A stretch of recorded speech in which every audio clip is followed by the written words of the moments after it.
Good afternoon. Today is the 6th of September. I'm at Hampton Court Palace, just on the outskirts of London, and I'm privileged to be attending the 2019 Hampton Court Concours as a guest of the Planet Auto YouTube channel. I've just spotted this very nice Stanley Man racing Bentley. It's a 1930 Bentley 3 litre, I think. It could be a Speed 6, I'm not entirely sure. This isn't part of the concourse lineup.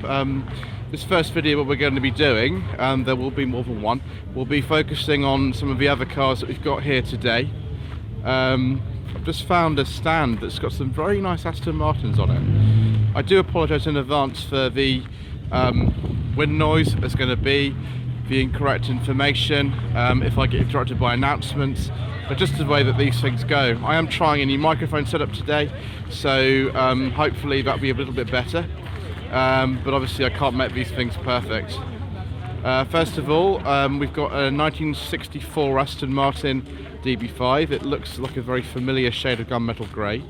And then we've got a Aston Martin DB6. It looks kind of similar to the DB5, although has a sort of different back. And we've got a Aston Martin DB4. Again, quite sort of similar. It's been sold by one of the dealers here. Then we're moving on to some Bentleys from Frankdale and Stepsons. This is a 1955 Bentley S1 Continental drop-head coupe by Park Ward. Very, very lovely colour. Lovely, lovely interior. Real leather. Lots of wood. Very kind of Jason King. And then we've got another Bentley here. This is I think a 4 1/4. Yeah, it's a 4 1/4 litre 1936 by Carlton. I used to know somebody who had a 4 1/4. It wasn't quite as elegant as this one though. The colour's very unusual. Very unusual colour indeed. Just take a little look here. There we go, nice and close. We'll be able to get that lovely colour. This is amazing though. 1929 Bentley 6.5 litre Vanden Plas style open tourer. Kind of similar to the cars they used in the Avengers, although this is a much bigger car. Similar sort of coach work. Sort of black and with a red interior. Next we've got an ESO. I can't say I know too much about these. It's a 65 Italy ESO. It's a sort of racing car. Don't have any information about it apart from what I can see. I do however know about these Jaguar SK120s. This is a SK120 fixed head coupe, which is rather tasty.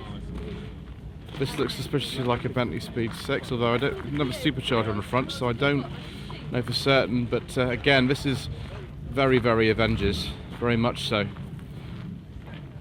This is a Jaguar SS 100, 3.5 litre, absolutely beautiful. Before Jaguar just had then Jaguar cars, they also were known as SS Jaguar. Obviously the name had to change for obvious reasons.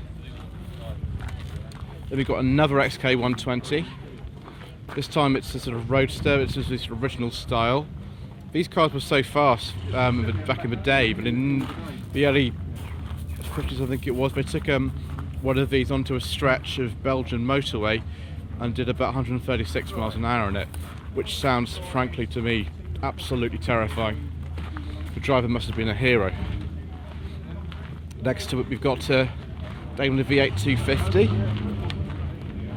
And actually these are surprisingly cheap. They're not, unless they're in conditions like this, which is perfect, they're actually not a bad value for money. Then we've got this 1965 Porsche 356. Is that a C or an SC? Oh, it's an SC, okay. 64, okay, so it's slightly different to the plate. One of the last 356s, probably a 1.6 litre I think. And we've got this 1959 Porsche 356A, kind of like a barn find. Someone's stripped all the paint off it. It's probably still worth a fair bit of money though. Then we've got Lancia Flaminia Super Sprint. Oh, I have to take a look at this more closely. Very nice, very, very nice indeed. Oh wow. Look at that interior, absolutely beautiful. I think I'll be having a nice time today if everything else is like this. Next we've got a Jaguar XJ13. I don't know if this is a unique car or not. There are not many of these around. They did one prototype, I think, and then it was crashed in the early 70s. So I think this is like a replica or reconstruction. Next to it, an LM69. Don't really know much about that, but that looks quite nice. Another Aston Martin DB6. Another DB5. A very, very well travelled Aston Martin DB6. Peking to Paris. Very nice. Well, let's go over here and look at a car which probably is familiar to many viewers because it was used, not this particular one, but a very similar one, which is identical in colour to this, used in A View to a Kill. Now that car was actually owned by the Bond producer Albert Cubby Broccoli. This one has been entered into the Spirit of Motoring, which is a separate event for the main concourse. This is a Silver Cloud 1, I think. I'll have to check, you know, something like the MOT history would tell me. But yes, it's the same colour as the one in View to a Kill. I better not get in that, otherwise I might be pushed into a lake. Then we've got a very, very nice Bentley 4¼ Judging by that tax disc on there, that looks like a Bentley fleet plate actually on here. Interesting. It says it's a 1935, okay, 35. Very, very nice. Aston Martin DB6 Volante, I think. Those mirrors don't look very original, but the rest of it looks very nice. Ooh, now this is nice. Alfa Romeo Julius Spider, be about 1968, thereabouts on a G plate. Very early one, kind of the boat tail style, I think they call this. Don't know what engine this is. Oh, 1750, okay, it's 1750. Oh, it's very, very nice. Right-hand drive as well. Might be original right-hand drive car. Another Bentley here. This is in a bit more kind of original condition.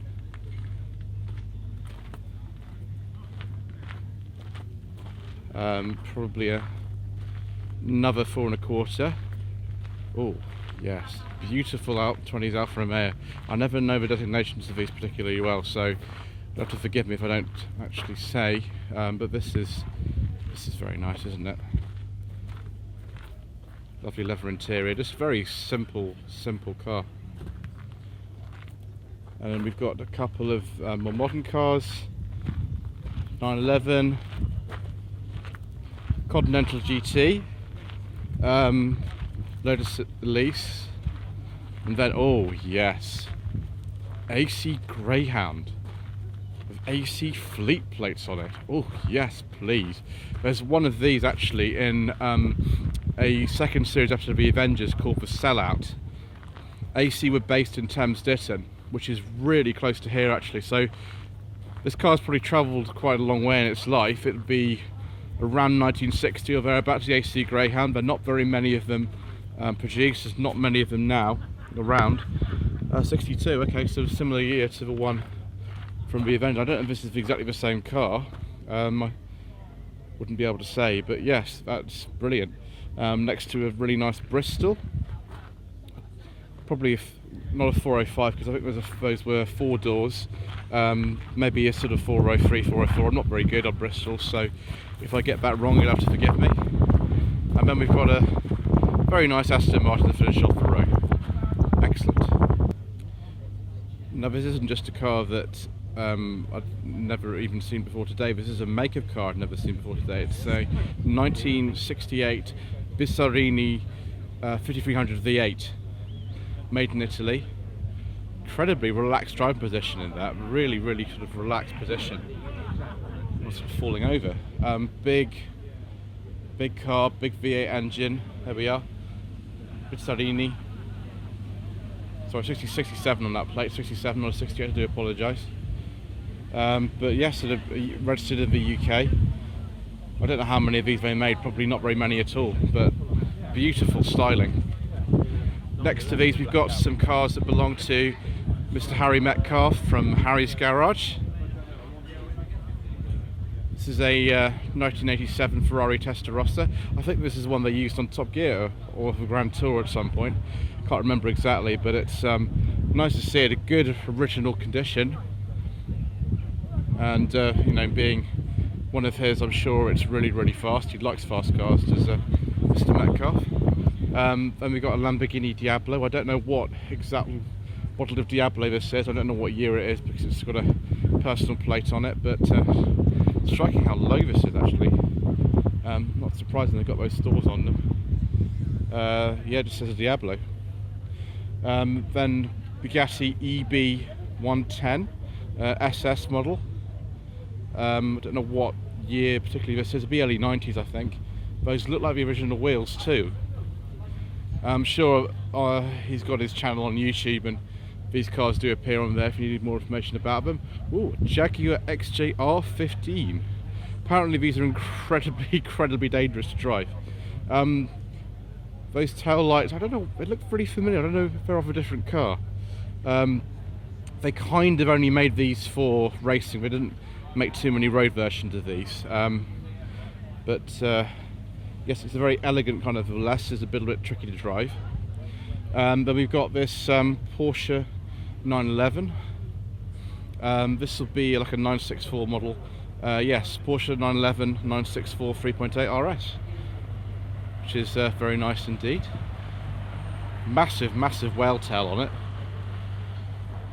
Huge wheels. Must be kind of hard to get tyres to those actually. And then Pagani Zonda S. Just still outrageous styling. I mean, this car's been out for a number of years now, but still crazy. Oh yes, one thing I do recognise on this car, those climate controls are the same used in a Rover 45 facelift. So I know I used to have climate control in my Rover 45, and they're exactly the same climate controls as a Pagani Zonda. There you see, learn something new every day. Earlier on in the day there was an Aston Martin Zagato celebration parade, and they've got a nice lineup of cars from this particular one, which is a 61, all the way up to some more contemporary models. And so we'll just take a look at some of these. All of them have very unique styling. Some of them more to my taste than others. This particular one is a 1961 Aston Martin DB4 GT Zagato, ultra lightweight. Colour is really nice. This is a more conventional one. Another 61 DB4 GT Zagato. Before you ask, yes, they look like works of art, but they do actually move. I saw them moving earlier on today. Then we've got the Aston Martin V8 Vantage Zagato prototype, which is from '86. Saw a number of these cars actually also at the Quartier Style Lux at the Good Festival of Speed. This is the Vantage, a coupe model, and next to it we've got a couple of the Volantes. This will be an '86, I think, thereabouts.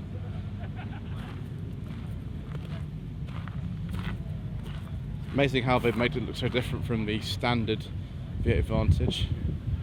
So it's an 88 that one, although it's only 6 plate. This is the '89 Aston Martin V8 Volante Zagato.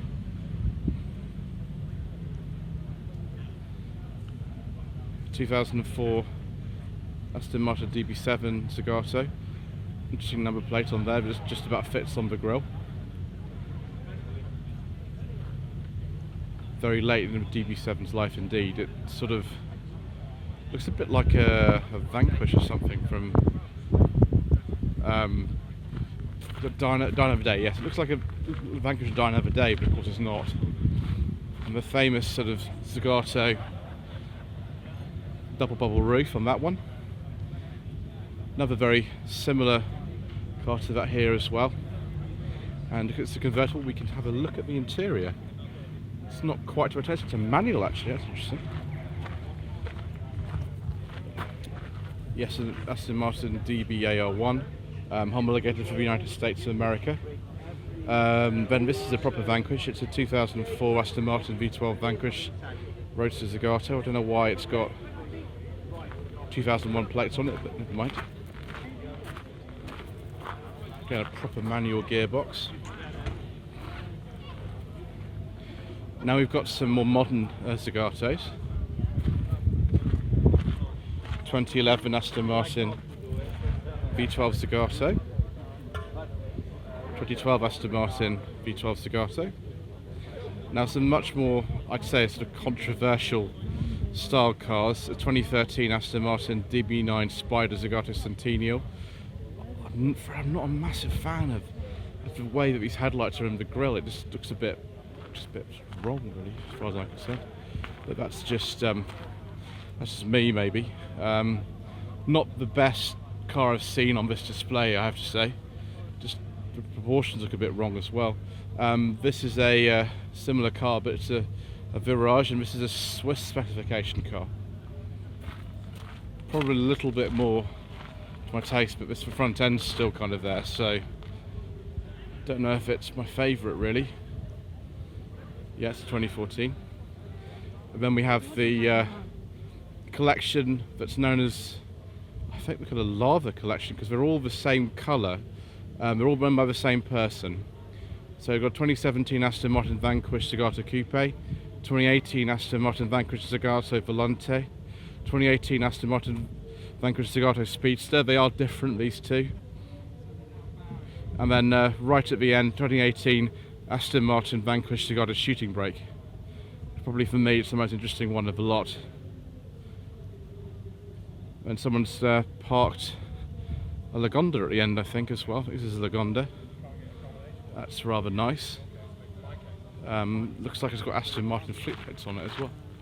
I don't think I've ever seen one of these before, so that's nice. Looks like it's a Rapide, not a Lagonda. I get confused about these things. But yeah, that's a nice little Aston Martin, so I have to get one on my shopping list. So now we've arrived at the main Concours area, and these cars are numbered. There's 75 numbers, although they're not in any particular order. I mean, these are some beautiful, beautiful old cars. There is one 2019 car that we'll see in a bit as well, whether it's in this part or the next part. But they start from about 1907 or thereabouts, and they go right away to the present day. So, it's a 1957 Porsche 356A Speedster. For once, this isn't a replica. Probably one of the most handsome cars ever made, to be honest. I'm not sure there's very much more to say about it than that. It's absolutely beautiful. And we've got a 1959 Bristol 406 short wheelbase Zagato. It's funny that, you know, we saw a Bristol just earlier on, and this is what Zagato tends to do to their cars, a double bubble roof as well.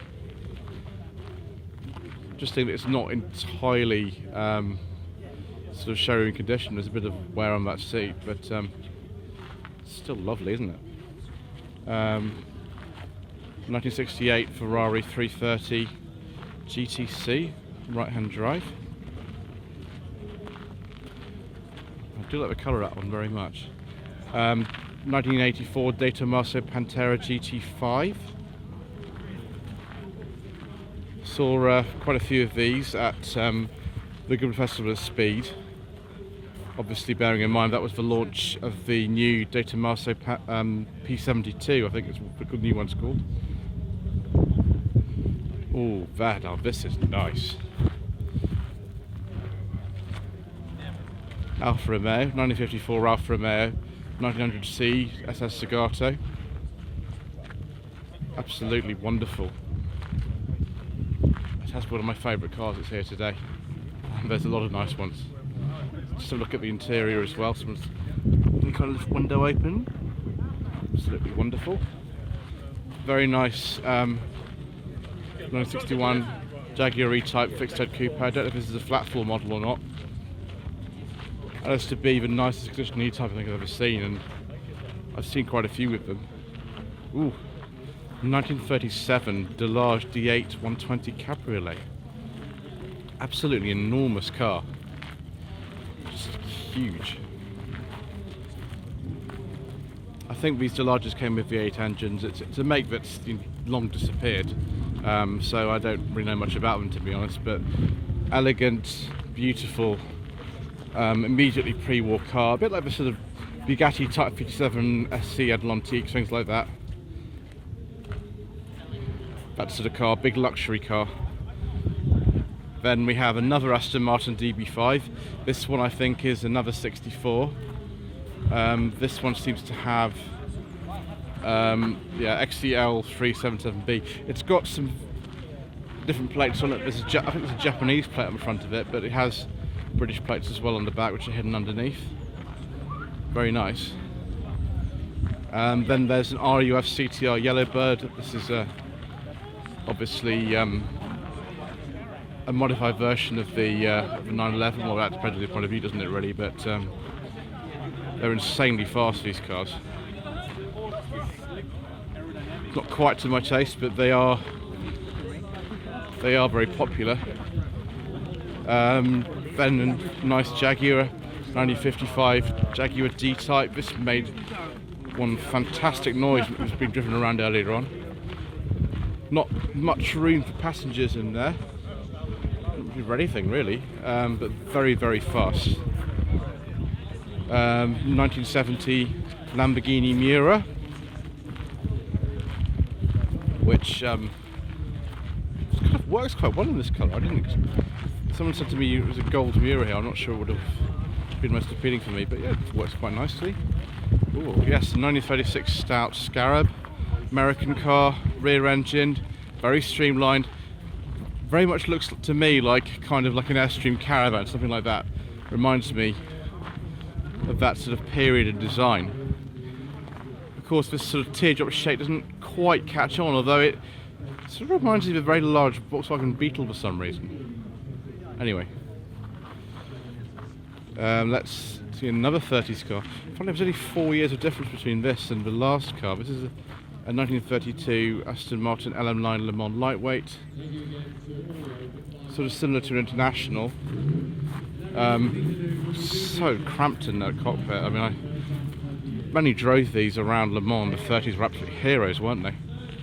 Another racing car, this time from the 50s. This is a 1953 Lotus Mark 8. Incredibly streamlined, very low. Just another example of just wonderful aerodynamic design. Another maker car that I've not seen, I think, before in person. This is a 1951 Pegaso Z102 Bonetta prototype. I really like this colour actually. It's very attractive. Pegaso, I think an Italian make. They disappeared in the 1950s, although I think they're still making buses if I remember correctly. Very nice anyway. Next we've got this Bugatti. This is a 20s Bugatti. Yes, 1928 Bugatti Type 37A.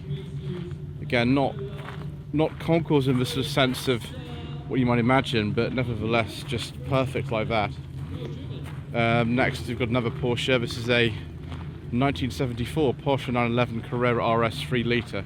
It's not the 2.7 RS, which I think are a bit more common than this. This is the 3 litre. Looks like it's in a nice livery. Massive whale tail on it too, like the turbo was. This is the car that Ben from Planet Auto has been telling me about. So the 1997 McLaren F1. I think it's just been finished. Now these are just a carbon fibre wiper on. Wow. These are very special indeed. Beautiful, beautiful. And incredibly fast.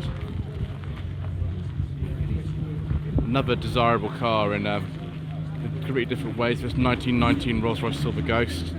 Big disc wheels, looks like it's been wrapped in tinfoil, really. Shiny bodywork. Incredible interior. But no boot, clearly. Now this is something that's a bit unusual. This is it looks like a Maserati, and I think it got a Maserati steering wheel, but actually this is a one-off unique car by a company called Touring of Milan. There we are, Touring of Milan. That's actually the model name. I really can't say it very well. Scia di Persia? Scia di Persia. Apparently it's from registered in San Moritz. I wouldn't know where to begin really with this. It's actually a 2019 model. It's just come out. I think it's some kind of, on a Maserati basis. But yes, you'll probably never see another one. Now this is very nice. 1931 Bentley Speed 6 dual cowl sports tour by Vanden Plas. Oh yes, please. Interesting bodywork. Is this some kind of fabric? I'm not allowed to touch the car, so I can't sort of feel it, but it looks like some kind of fabric. It's interesting. I don't know if the camera's picking that up. Possibly it is. Yes, the Speed 6s that I've seen are very, very green mostly. And then, ooh, another Bentley. Yes, it is. This is a bit more kind of stately. This is probably an 8-litre, yeah. 1930 Bentley 8-litre. These cars were very unsuccessful, launched at the height of the recession, and were responsible for the fact that Bentley completely went under the same year and was sold to Rolls-Royce, which is a bit of a shame, really. But anyway, here's one from their sort of heyday, when they were the Le Mans winners. 1929 Bentley 4.5 litre blower, but actually raced at Le Mans. The plaque you saw on the side of there was all the drivers who raced in it. And then something really, really special indeed. Rightly on the red carpet, this is a car which is owned by Her Majesty the Queen. It's a 2002 Bentley State Limousine. Obviously Her Majesty does not need number plates, so it doesn't have any. Tyres are fascinating. They are Pirelli Scorpion Zeros, 285/55 R19s. You look at this sort of profile of these tyres, they're very, very large indeed. They're more like off-road tyres really. But it's a unique car. I think based on a special chassis. It's sort of maroon with the light sort of blue interior. And apparently a mobile phone aerial too. I do like it. It's a little bit on the large side for me, a little bit too ostentatious, but it's very nice nevertheless. So that concludes our first part of the Shambolic shuffles around the Hampton Concours of 2019. Ooh, lots of other stuff that's just arrived. We'll take a look at that a little bit later on. But thank you very much indeed for watching. Please don't forget to subscribe to the channel for more of the same. Don't forget to like this video and leave a comment below. My website is www.lloydvehicleconsulting.co.uk, and my Facebook page is facebook.com/Lloyd Vehicle Consulting. Thank you ever so much indeed once again for watching. Later on we'll have a look at some more really tasty treats.